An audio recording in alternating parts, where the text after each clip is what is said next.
Hello everyone, welcome back to my channel. तो आज हम करने वाले हैं चैप्टर 13 यानी पार्ट 13 क्लास 6 की हिंदी की बुक का।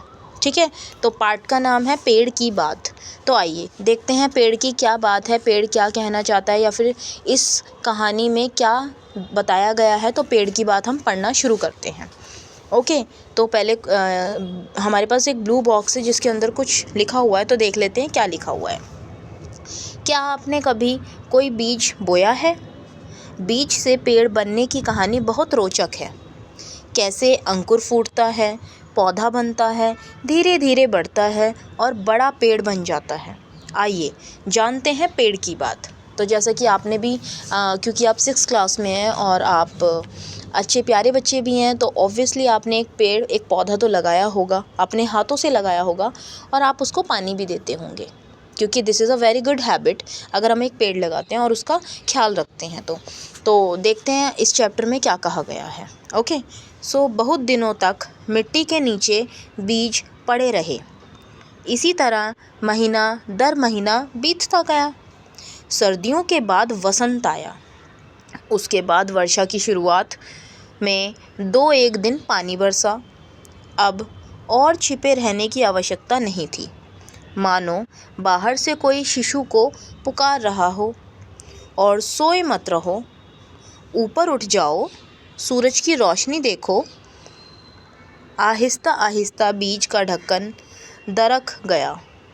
2 सुकोमल पत्तियों के बीच अंकुर बाहर निकला।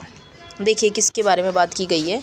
बात की गई है कि कुछ दिनों तक मिट्टी के नीचे जो है बीज पड़े रहते हैं, क्योंकि जब हम बीज बोते हैं तो वो एकदम से अंकुरित नहीं होता है, एकदम से उसमें एक दिन में पौधा नहीं बनता है, थोड़ा सा टाइम लगता है, राइट।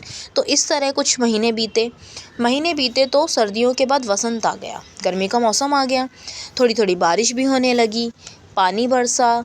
तो फिर जो बीज नीचे दबा हुआ था मिट्टी के, उसको जैसे कि ऐसा लगा जैसे कि बाहर से कोई पुकार रहा है कि चलो उठो, कितना सो गया, उठो, चलो बाहर आ जाओ, सूरज की रोशनी देखो। तो इस तरीके से किसी ने उस बीज को पुकारा। फिर धीरे धीरे बीज ढक्कन से मतलब कि बाहर आया, धीरे धीरे वो है बाहर आया कि हाँ मुझे कोई पुकार रहा है तो मैं देखता हूँ बाहर आके। तो प्यारी प्यारी 2 सुंदर सुंदर पत्तियाँ बाहर आई और जो हमारा बीज था वो अंकुर होने लगा, यानी कि अंदर अंकुर हो गया था और फिर वो पेड़ बनकर बाहर निकलने लगा। अंकुर का एक अंश नीचे माटी में मजबूती से जड़ गया और दूसरा अंश माटी भेद कर ऊपर की ओर उठा। तो यानी कि वो जो बीज था उसका जो एक पार्ट था वो बाहर निकल के ऊपर की तरफ आ गया, और जो दूसरा पार्ट था जो दूसरी तरफ नीचे को गया, वो क्या कर रहा था, वो मिट्टी के अंदर ही अपनी जड़ें बना रहा था ताकि मिट्टी को कसकर पकड़ ले और जब वो पेड़ बने तो वो उसको गिरने ना दे। ठीक है, तो ये हुआ। क्या तुमने अंकुर को उठते देखा है, जैसे कोई शिशु अपना नन्हा सिर उठाकर आश्चर्य से नई दुनिया देख रहा है? हाँ, मैंने भी देखा है कि जब हम कोई बीज बो देते हैं और शुरू में उसके अंदर ग्रीन कलर की छोटी छोटी प्यारी प्यारी पत्तियाँ आती हैं, तो वो देखने में बहुत सुंदर लगता है, बहुत प्यारा सा बच्चे की तरह। आपने भी देखा होगा, है ना, क्योंकि अगर आपने खुद पेड़ लगाया होगा तो आपने ज़रूर देखा होगा। और अगर आपने पेड़ नहीं लगाया है तो आप एक पेड़ ज़रूर लगाइए, यानी कि एक बीज बो दीजिए किसी भी गमले में, और फिर देखिए कि अगर आपने उसको आज बोया है, आज की तारीख को, तो वो कितनी तारीख को अंकुरित होकर बाहर पेड़ पौधा निकलना शुरू हो जाएगा। तो ऑब्ज़र्व कीजिए कि कितना टाइम लगता है एक बीज को पौधा बन अंकुर होने में, फिर उसको पौधा निकलने में। तो आप भी इस चीज़ को ऑब्ज़र्व कीजिए। वृक्ष का अंकुर निकलने पर जो अंश माटी के भीतर प्रवेश करता है उसका नाम जड़, और जो अंश ऊपर की ओर बढ़ता है उसे तना कहते हैं। तो देखिए, जब नीचे अगर कोई मिट्टी का नीचे का पार्ट कोई नीचे की तरफ ऐसे जा रहा है तो इसको हम क्या कहते हैं, जड़ कहते हैं। क्या कहते हैं, इसको हम जड़ कहते हैं। और जो ये ऊपर की तरफ निकलता है, एक ऊपर की तरफ भी तो निकलता है इस तरीके से, उसको हम तना कहते हैं, तना।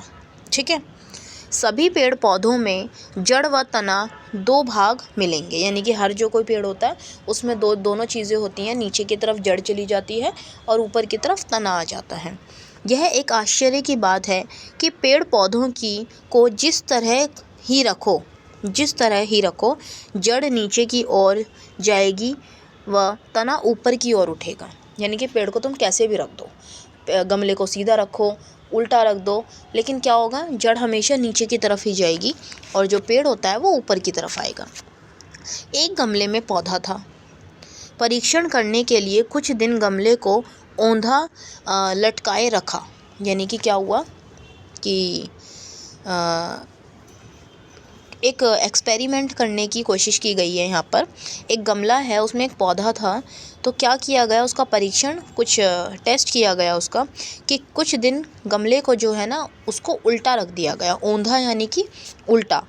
पौधे का सिर नीचे की तरफ लटका रहा और जड़ ऊपर की ओर रही। यानी कि एक गमले को आपने क्या किया, उल्टा रख दिया, ऊपर नीचे का पार्ट ऊपर का पार्ट नीचे रख दिया गया। ठीक है। फिर क्या हुआ, एक दिन बाद क्या देखता हूँ कि जैसे पौधे को भी सब भेद मालूम हो गया हो। ऐसा लगा कि हम तो पागल बनाना चाह रहे थे उसको उल्टा रख के कि देखते हैं वो कैसे बढ़ेगा, लेकिन पौधे को सब पता था। उसकी सब पत्तियां और डालियां टेढ़ी होकर ऊपर की तरफ उठ आई और तथा जड़ घूमकर नीचे की ओर लटक गई। यानी कि उल्टा ही हो गया। यानी कि जो उसको ऊपर को जाना था वो नीचे को आ गई और जो नीचे को जानी थी जड़, वो घूम के वापस ऊपर की तरफ बाहर निकल आई।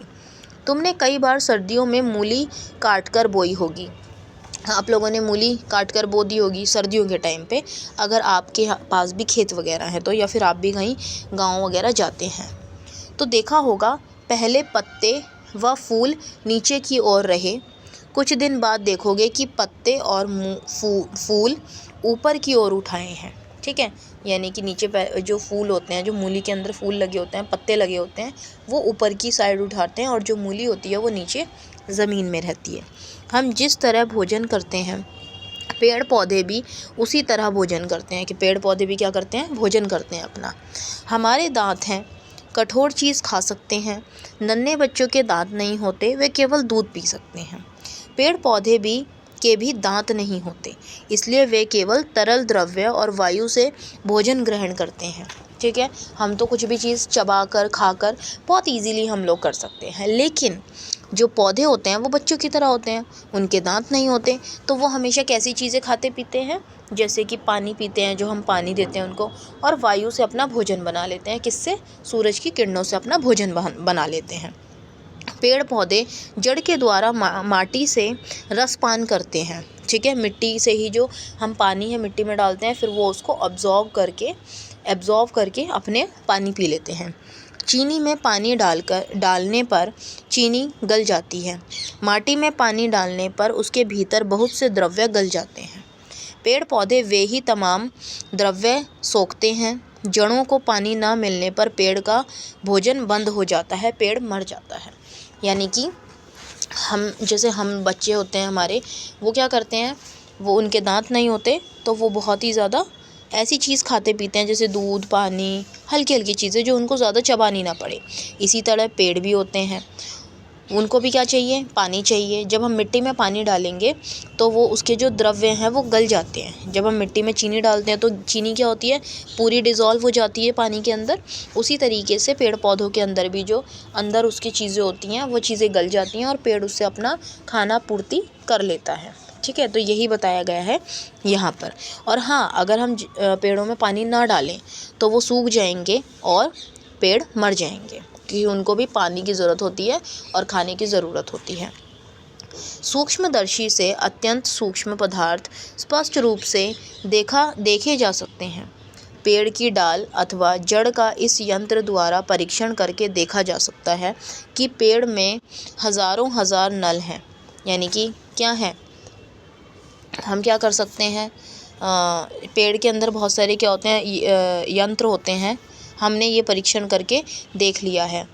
इन्हीं सब नलों के द्वारा माटी से पेड़ के शरीर में रस का संचार होता है। क्या होता है, हम लोग हमेशा मिट्टी में पानी डालते हैं तो उसके अंदर जो उसकी जड़ें होती हैं वो उनसे पानी को खींचकर ऊपर पहुंचा देती हैं, यानी कि पत्तियों के पास, पेड़ के पास, फलों के पास, जिससे कि पेड़ अपना खाना बनाता है, पानी पीता है और फिर वो ज़िंदा रहता है। इसीलिए कहा गया, पानी नहीं देंगे पेड़ों को, वो सूख जाएंगे और वो मर जाएंगे। इन्हीं सब नलों के द्वारा माटी से पेड़ के शरीर में रस का संचार होता है, जो कि मैंने आपको अभी समझा दिया है। इसके अलावा वृक्ष के पत्ते हवा से आहार ग्रहण करते हैं, यानी कि जब धूप पड़ती है और ऑक्सीजन होती है, कार्बन डाइऑक्साइड होती है, जो हवा होती है हमारी, उससे मिलकर वो लोग अपना खाना खुद बना लेते हैं। पत्तों में अनगिनत छोटे छोटे मुंह होते हैं। छोटे जो पत्तियां होती हैं उसके अंदर छोटे छोटे पोर्स होते हैं, छोटे छोटे छेद होते हैं, जिसको स्टोमेटा कहते हैं, जिसकी वजह से ये लोग अपना खाना बनाते हैं। सूक्ष्म दर्शी के ज़रिए अनगिनत मुंह पर अनगिनत होंठ होते देखे जा सकते हैं। जब आहार करने की ज़रूरत ना हो तब दोनों होंठ बंद हो जाते हैं, यानी कि फ़ोटोसिंथेसिस। यानी कि फ़ोटोसिंथेसिस एक ऐसा प्रोसेस है जो आपने साइंस में पढ़ा होगा, जिसकी वजह से जो है पेड़ अपना भोजन बनाते हैं, फ़ोटोसिंथेसिस, राइट। और अगर आपने नहीं पढ़ा है तो जल्दी से यूट्यूब पे जाइए इस चैप्टर के ख़त्म होने के बाद और देखिए कि फ़ोटोसिंथेसिस क्या होता है। सर्च कीजिए, फाइंड कीजिए एक वीडियो और देखिए कि फ़ोटोसिंथेसिस क्या होता है और पेड़ किस तरीके से अपना भोजन ग्रहण करते हैं, राइट। जब आहार करने की ज़रूरत ना हो तो वो पोर्स क्या होते हैं, बंद हो जाते हैं। जब हम श्वास प्रश्वास ग्रहण करते हैं व प्रश्वास के साथ एक प्रकार की विषाक्त वायु बाहर निकलती है, उसे अंगारक वायु कहते हैं। ओके, जब हम सांस लेते हैं तो जो सांस लेते हैं तो हमारी जब सांस हम बाहर छोड़ते हैं, कार्बन डाइऑक्साइड निकालते हैं, तो उसमें एक ऐसी गैस निकलती है, ऐसी वायु निकलती है जो कि थोड़ी सी कैसी होती है, विषाक्त होती है, थोड़ी सी हमारे लिए अच्छी नहीं होती, जिसको हम अंगारक बोलते हैं, ठीक है। अगर यह जहरीली हवा पृथ्वी पर इकट्ठी होती रहे तो तमाम जीव जंतु कुछ ही दिनों में उसका सेवन करके नष्ट हो सकते हैं, ठीक है। तो अगर जो हमारे अंदर से ये अंगारक निकलती है, ये एक प्रकार की विषाक्त वायु होती है। जब हम सांस लेते हैं और जब बाहर छोड़ते हैं तो ये हमारी शरीर से बाहर निकलती है, जिसको हम अंगारक वायु कहते हैं। और ये इतनी ज़्यादा जहरीली होती है, विषाक्त यानी कि जहरीली, ये इतनी ज़्यादा जहरीली होती है कि अगर हम इस जो जीव जंतु हैं अगर वो उसको ज़्यादा अमाउंट में ले लें अपने अंदर तो वो नष्ट हो सकते हैं। ज़रा विधाता की करुणा का चमत्कार तो देखो, जो जीव जंतुओं के लिए जहर है, पेड़ पौधे उसी का सेवन करके उसे पूर्णतया शुद्ध कर देते हैं। लेकिन अगर हम पेड़ लगाएंगे तो ये जो विषाक्त वायु है ये पेड़ों की वजह से ख़त्म हो जाएगी, क्योंकि वो उसको ले लेते हैं और हवा को शुद्ध कर देते हैं, राइट। तो पेड़ के पत्तों पर जब सूर्य का प्रकाश पड़ता है तब पत्ते सूर्य ऊर्जा के सहारे अंगारक वायु से अंगार निषेच कर डालते हैं और यही अंगार वृक्ष के शरीर में प्रवेश करके उसका संवर्धन करते हैं। देखो क्या बोला गया है, इसमें बोला गया है कि इसमें कहा गया है कि जो हमारे एक हवा होती है, हवा के अंदर जो अंगारक जो हमारी वायु बताई गई है, ये क्या करते हैं, जो पेड़ पत्ते होते हैं ये सूर्य ऊर्जा लेते हैं, उसके सहारे से इसको ख़त्म कर देते हैं और यही अंगार वृक्ष के शरीर में प्रवेश करती है तो उसको संवर्धक करते हैं। मतलब अगर पेड़ ले इसको तो वो उसको साफ़ कर देती है, उस विषाक्त वायु को क्लीन कर देती है। पेड़ पौधे प्रकाश चाहते हैं। देखो पेड़ पौधों को हमेशा कहते हैं कि ऐसी जगह रखना चाहिए जहाँ उन्हें हवा भी मिले और सूर्य की पूरी किरणें भी मिले। प्रकाश ना मिलने पर ये बच नहीं सकते, ठीक है। अगर इनको प्रकाश ना मिले सूर्य का तो ये जो पेड़ पौधे हैं वो नष्ट हो जाते हैं। पेड़ पौधों की सर्वाधिक कोशिश यही रहती है कि किसी तरह उन्हें थोड़ा सा प्रकाश मिल जाए।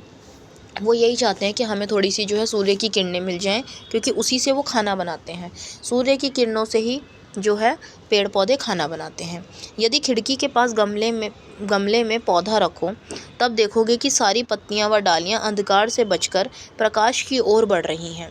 अच्छा, कहा जाता है कि सूर्य होता है उसी की वजह से जो है जहां लाइट होगी पेड़ उसी तरफ को बढ़ता है, तो सूर्य की रोशनी मिलनी पेड़ों के लिए बहुत ज़रूरी होती है। वन अरण्य में जाने पर पता लगेगा कि तमाम पेड़ पौधे इस होड़ में सचेष्ट हैं कि कौन जल्दी से सिर उठाकर पहले प्रकाश को झपट ले। जब आप कहीं जाएंगे, कहीं पे नर्सरी में जहाँ पर बहुत सारे पेड़ पौधे होते हैं, या फिर किसी जंगल में, तो आप देखेंगे कि सारे जो पेड़ पौधे होते हैं उनको सूर्य की किरणों की ज़रूरत होती है। और ऐसा लगता है कि समझो जैसे ही सूरज निकलने वाला होता है वो जल्दी से सर उठाते हैं और जल्दी कहते हैं कि कौन सबसे ज़्यादा प्रकाश लेगा। ठीक है। बेल लताएँ छाया में पड़ी रहने से प्रकाश के अभाव में मर जाएंगी। अगर कोई भी चीज़ है, जो बेल हैं जिनको प्रकाश नहीं मिल रहा सूर्य का, सूर्य की किरणें नहीं मिल रही, तो वो क्या होंगी, वो मर जाएंगे।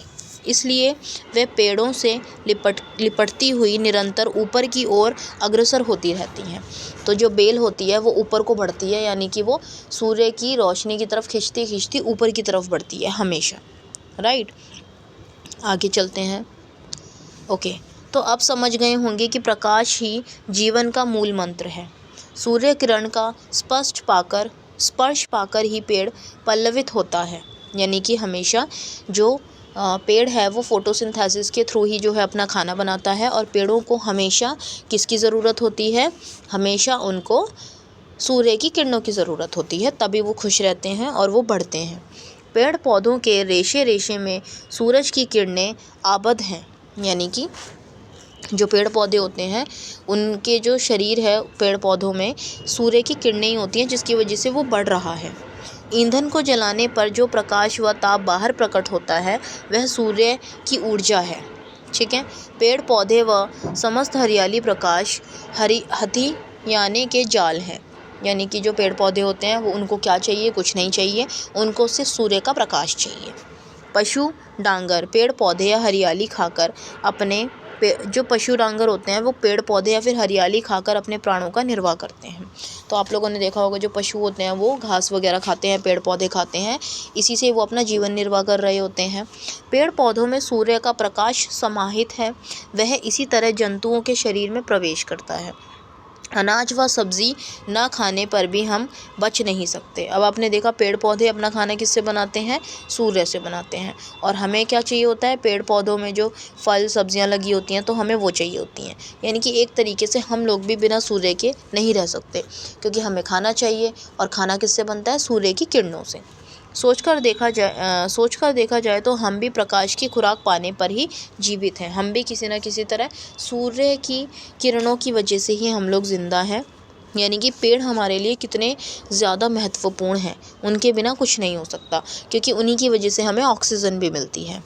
कोई पेड़ 1 वर्ष के बाद ही मर जाते हैं। सब पेड़ मरने से पहले संतान छोड़ जाने के लिए व्यग्र हैं।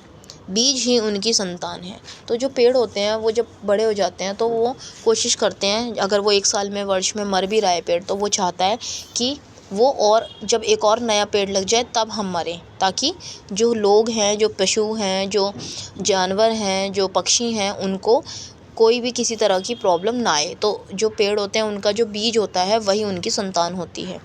बीज की सुरक्षा व सार संभाल के लिए पेड़ फूल की पंखुड़ियों से घिरा एक छोटा सा घर तैयार करते हैं। फूलों से आच्छादित होने पर पेड़ कितना सुंदर दिखलाई पड़ता है। यानी कि पेड़ जो होते हैं उन पे फूल आते हैं, फूलों की पंखुड़ियाँ होती हैं, और उसके अंदर वो जो छोटे छोटे बीज होते हैं ना, फूलों के अंदर जो गोल गोल होता है उसके अंदर बहुत सारे बीज, तो जो पंखुड़ियाँ होती हैं वो उसको ढककर अंदर के बीज तैयार कर रही होती हैं। और जब वो बीज कहीं पर गिरता है तो फिर से कोई पेड़ उगता है, फूल उगता है। जैसे जैसे फूल के बहाने वह स्वयं हंस रहे हों, मतलब कि फूलों के बहाने पेड़ खुद हंस रहे होते हैं। अच्छा लगता है पेड़ों को कि हमारे ऊपर फल आते हैं, हमारे ऊपर फूल आते हैं, तो पेड़ों को भी ये बात बहुत अच्छी लगती है। फूल की तरह सुंदर चीज़ और क्या है, मतलब फूलों से ज़्यादा और सुंदर क्या हो सकता है। फूल बहुत सुंदर होते हैं, है ना। आप लोगों को भी, बहुत लोगों को फूल पसंद होते हैं। ज़रा सोचो तो, पेड़ पौधे तो मटमैली माटी से आहार व विषाक्त वायु से आरंगक ग्रहण करते हैं, फिर इस अपरूप उपादान से किस तरह ऐसे सुंदर फूल खिलते हैं।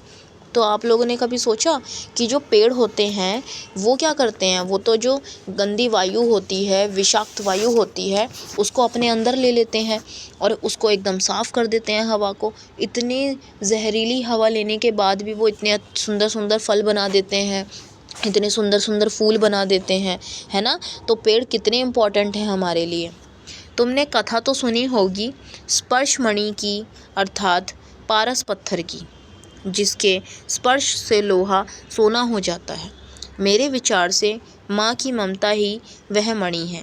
संतान पर स्नेह न्यौछावर होते ही फूल खिलखिला उठते हैं। ममता का स्पर्श पाते ही मानो माटी व अंगार के फूल बन जाते हैं। तो इसमें कोई एक स्टोरी की बात की गई है कि एक कथा की बात की गई है, जो कि स्पर्श मणि तथा अर्थात पारस पत्थर की कोई स्टोरी है। और कहा जाता है कि जो लोहे को भी, जिसके स्पर्श से अगर उसको कोई छू ले तो लोहा भी क्या बन जाता है, सोना बन जाता है। कैसे? जैसे कि हमारी माँ होती है, हमारी माँ हमें इतना प्यार करती है कि हम खुश रहते हैं, और वो अपने बच्चों को इतना खुश रखती है, इतना प्यार देती है कि वो एकदम खिलखिला उठते हैं। जैसे कि जो मिट्टी होती है वो भी मतलब जो माटी होती है अंगार को भी क्या बना देती है, फूल बना देती है। राइट। तो आगे देखिए, यहाँ पर ये देखो फूल कितना प्यारा लग रहा है, ये देखिए सो ब्यूटीफुल येलो फ्लावर। तो यहाँ पर ये जो बी है, यहाँ से ये कुछ रस पिएगी, और यहाँ से जो इसके छोटे छोटे बीज होंगे वो इसके पैरों में चिपक जाएंगे, पंख में चिपक जाएंगे, और जब ये कहीं और किसी फूल पे बैठेगी तो वहाँ पर वो बीज गिर जाएंगी। तो पेड़ यही चाहता है कि हमारे बीज कहीं गिर जाएं और वो एक नया पौधा बनाए। ठीक है, तो अब पढ़ते हैं आगे। तो आगे कहा गया है, पेड़ों पर मुस्कुराते फूल देखकर हमें कितनी खुशी होती है। शायद पेड़ भी कम प्रफुल्लित नहीं होते। खुशी के मौके पर हम अपने परिजनों को निमंत्रित करते हैं, उसी प्रकार फूलों की बहार छाने पर पेड़ पौधे भी अपने बंधु बांधवों को बुलाते हैं। स्नेह सिक्त वाणी से पुकार सकते हैं, कहाँ हो मेरे बंधु, मेरे बांधव, आज मेरे घर आओ। यदि रास्ता भटक जाओ, कहीं घर पहचान नहीं सको, इसलिए रंग बिरंगे फूलों के निशान लगा रखे हैं। ये रंगीन पंखुड़ियाँ दूर से देख सकोगे। तो फूल भी क्या, जैसे हम लोग खुशी मनाते हैं तो अपने रिलेटिव्स को बुलाते हैं, अपने आसपास के लोगों को बुलाते हैं, उस खुशी में उनको पार्टी देते हैं। इसी तरीके से जो फूल होते हैं वो भी बहुत खुश हो जाते हैं और इतने रंग बिरंगे फूल देते हैं, और वो भी ऐसे ही बुलाते हैं अपने बंधुओं के कि आ जाओ, कहाँ हो, आ जाओ, मेरे घर आओ। और अगर रास्ता भटक जाओ तो टेंशन मत लेना, ये जो हमारे रंग बिरंगे फूल हैं ना, ये निशान लगाए हुए हैं, इनकी पंखुड़ियाँ देखोगे ना तो दूर से ही पहचान लोगे कि कौन सा पेड़ है यहाँ पर। मधुमक्खी व तितली के साथ वृक्ष की चिरकाल से घनिष्ठता है। वे दल बल सहित फूल देखने आती हैं। अब जो मधुमक्खियाँ होती हैं, तितलियाँ होती हैं, वो क्या करती हैं, इनकी बहुत अच्छी दोस्ती होती है फूलों से, पेड़ों से। ये क्या करती हैं, उनको देखने आती हैं। कुछ पतंगे दिन के समय पक्षियों के डर से बाहर नहीं निकल सकते। कुछ पतंगे दिन के समय, अच्छा कुछ होते हैं ऐसे जो कि पतंगे होते हैं, कुछ मतलब कि कीड़े मकोड़े होते होंगे जो पक्षियों के डर से बाहर नहीं निकलते।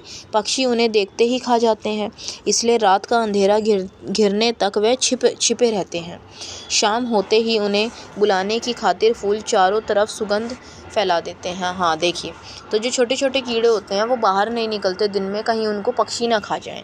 तो जो फूल होते हैं वो क्या करते हैं, रात को अपनी खुशबू फैलाते हैं, जिससे कि वो कीड़े रात को आकर उनका रस पीते हैं। यानी कि एक बहुत अच्छा कनेक्शन बता रखा है पेड़ पौधों के बीच में और छोटे छोटे कीड़े मकोड़ों के बीच में। राइट, ओके, आगे देखते हैं। वृक्ष अपने फूलों में शहद का संचय रखते हैं। जो वृक्ष होते हैं उनके फूलों में शहद होता है। मधुमक्खी व तितली बड़े चाव से मधुपान करती हैं। ठीक है, क्या करती हैं कि भाई उनका रस पीती हैं। मधुमक्खी के आगमन से वृक्ष का भी उपहार होता है, यानी कि बहुत खुश हो जाते हैं फूल, जो पेड़ पौधे होते हैं, फूल होते हैं। तुम लोगों ने फूल में पराग कण देखे होंगे। फूलों में पराग कण, ये बीच बीच में छोटे छोटे जो होते हैं यहाँ पर डॉट डॉट डॉट टाइप के। मधुमक्खियाँ एक फूल के पराग कण दूसरे फूल पर ले जाती हैं। पराग कण के बिना बीज पक नहीं सकते, यानी कि यहाँ के छोटे छोटे जो डॉट्स होती हैं, यहाँ को मधुमक्खी उठाकर ले जाती हैं, और जब उड़ के किसी और फूल के ऊपर बैठती हैं, किसी और फूल के ऊपर यहाँ पर, तो वो क्या होता है, यहाँ से हट के यहाँ गिर जाते हैं और वो फिर से यहाँ पर नया फूल खिल जाता है। ठीक है, फिर इस प्रकार में बीज फलता है। अब बीज फलता है तो और फूल आते हैं। अपने शरीर का रस पिलाकर वृक्ष बीजों का पोषण करता है, यानी कि जो वृक्ष होता है फिर बीज उसके ऊपर गिर जाते हैं तो फिर इसका पोषण करता है। अब अपनी ज़िंदगी के लिए उसे मोह माया का लोभ नहीं है, यानी कि सब एक दूसरे की खुशी के लिए सब कुछ कर रहे हैं। यानी कि पेड़ जो है हमें छाया देता है, फल देता है, फूल देता है, सब्जियां देता है, ऑक्सीजन देता है, फिर भी वो खुश रहता है, ना कि वो हमें नहीं देता। कोई वो उसके अंदर कोई लालच नहीं है, वो हमें सब कुछ देता है जिस चीज़ की एक व्यक्ति को ज़रूरत है। वो कभी मना नहीं करता, ना ही उसको किसी चीज़ का लालच है। तिल तिल कर संतान की खातिर सब कुछ लुटा देता है। पेड़ जो है जानवरों के लिए सब कुछ दे देता है, क्योंकि वो सोचता है कि हाँ, हमसे ही इनकी ज़िंदगी है। जो शरीर कुछ दिन पहले हरा भरा था अब वह बिल्कुल सूख गया है। अपने ही शरीर का भार उठाने की शक्ति क्षीण हो चली है। अब जो पेड़ है वो क्या कर रहा है, पहले तो बहुत बड़ा हो जाता है, फिर धीरे धीरे वो बूढ़ा होने लग जाता है और फिर उसका शरीर जो है ढलने लग जाता है, उसकी शक्ति ख़त्म होने लग जाती है। पहले हवा बयार करती हुई आगे बढ़ जाती थी, पत्ते हवा के संग क्रीड़ा करते थे, यानी कि जो हवा होती है पेड़ पौधे उसके साथ खेलते थे। लेकिन अभी क्या हो गए हैं, छोटी छोटी, मतलब कि अभी वो क्या हो गए हैं, बड़े हो गए हैं, बूढ़े हो गए हैं। छोटी छोटी डालियाँ तालमाल नाचती थी, यानी कि जब हवा चलती है तो जो टहनियाँ होती हैं वो झूमती हैं, लहरती हैं और खुशी मनाती हैं। अब सूखा पेड़ हवा का आघात सहन नहीं कर सकता। अब बहुत तेज़ तेज़ जो हवा आती है, जो पेड़ होता है वो उसको सहन नहीं कर पा रहा है, क्योंकि अब वो बूढ़ा हो चला है। हवा का बस एक थपेड़ा लगते ही वह थर-थर काँपने लगता है, यानी कि अब वो क्योंकि बूढ़ा हो गया है, हवा थोड़ी सी लगती है तो वो धीरे क्या करता है, वो काँपने लग जाता है। एक एक करके सभी डालियाँ टूट टूट पड़ती हैं, यानी कि अब धीरे धीरे उसकी जो ब्रांचेज़ हैं, पेड़ों की जो ब्रांचेज़ हैं वो टूट टूट कर नीचे गिरने लगती हैं, टूट टूट कर ये नीचे गिरने लगती हैं, क्योंकि अब वो नहीं उसको संभाल पा रहा है। अंत में एक दिन अकस्मात पेड़ जड़ सहित भूमि पर गिर पड़ता है, यानी कि अब पेड़ क्या है, यहाँ पर गिर पड़ता है, क्योंकि अब उसके अंदर इतनी शक्ति नहीं है। अब वो यहाँ से उसकी जो जड़ें हैं वो कमज़ोर हो जाती हैं, इंसानों की तरह। जैसे इंसान जब बूढ़ा होता है चल नहीं पाता, बैठ नहीं पाता, खा नहीं पाता, इसी तरह अब ये पेड़ जो है इसकी जड़ें भी कमज़ोर हो जाती हैं और ये एक दिन नीचे गिर जाता है। इस तरह संतान के लिए अपना जीवन न्यौछावर करके वृक्ष समाप्त हो जाता है। तो यहाँ पर यही बताया गया है कि पहले वृक्ष जब बड़ा होता है वो सबके लिए सब कुछ करता है, ऑक्सीजन देता है, पेड़ देता है, फल देता है, सब्जियां देता है, पेड़ सब कुछ देता है। और फिर जब वो देने लायक नहीं बचता, धीरे धीरे बूढ़ा हो जाता है, उसकी टहनियाँ टूटने लग जाती है, पत्ते गिरने लग जाते हैं, एक दिन वो पेड़ नीचे गिर जाता है और अपने आप को समाप्त कर देता है। तो ये स्टोरी थी और इसके लेखक हैं हमारे जगदीश चंद्र बसु और इसके अनुवादक हैं शंकर सेन। ठीक है, किसी और लैंग्वेज से इसको क्या किया गया होगा, अनुवाद किया गया होगा। तो देखिए ये थी हमारी पेड़ की बात, और पेड़ की बात बहुत ही अच्छी थी, क्योंकि पेड़ ने जो कहा बिल्कुल सच कहा। और पेड़ हमारे लिए बहुत कुछ करते हैं, हमें इनका ख्याल रखना चाहिए और हमेशा एक पेड़ लगाना चाहिए और उसका ख्याल रखना चाहिए, फल खाने चाहिए, उसके ऊपर उसकी छाँव में बैठना चाहिए और उसका ख्याल भी रखना चाहिए, उसको पानी देना चाहिए और हमेशा पेड़ों को धूप में रखना चाहिए। तो ये थी हमारी पेड़ की बात और बहुत ही अच्छा चैप्टर था, बहुत ही अच्छा पार्ट था, हमें बहुत कुछ सीखने को मिलता है। आई नो वीडियो जो है थोड़ी लेंदी हो गई है, थोड़ी लॉन्ग हो गई है, बट इट्स ओके। आप पढ़ेंगे तो अच्छा है, आपको बहुत अच्छी नॉलेज मिलेगी। और पेड़ की ये कहानी बहुत ही सुंदर थी। अगर आपको वीडियो अच्छी लगी हो तो प्लीज़ चैनल को सब्सक्राइब करें, वीडियो को लाइक करें और अगर आप कुछ कहना चाहते हैं तो आप कमेंट करके बता सकते हैं। Thank you.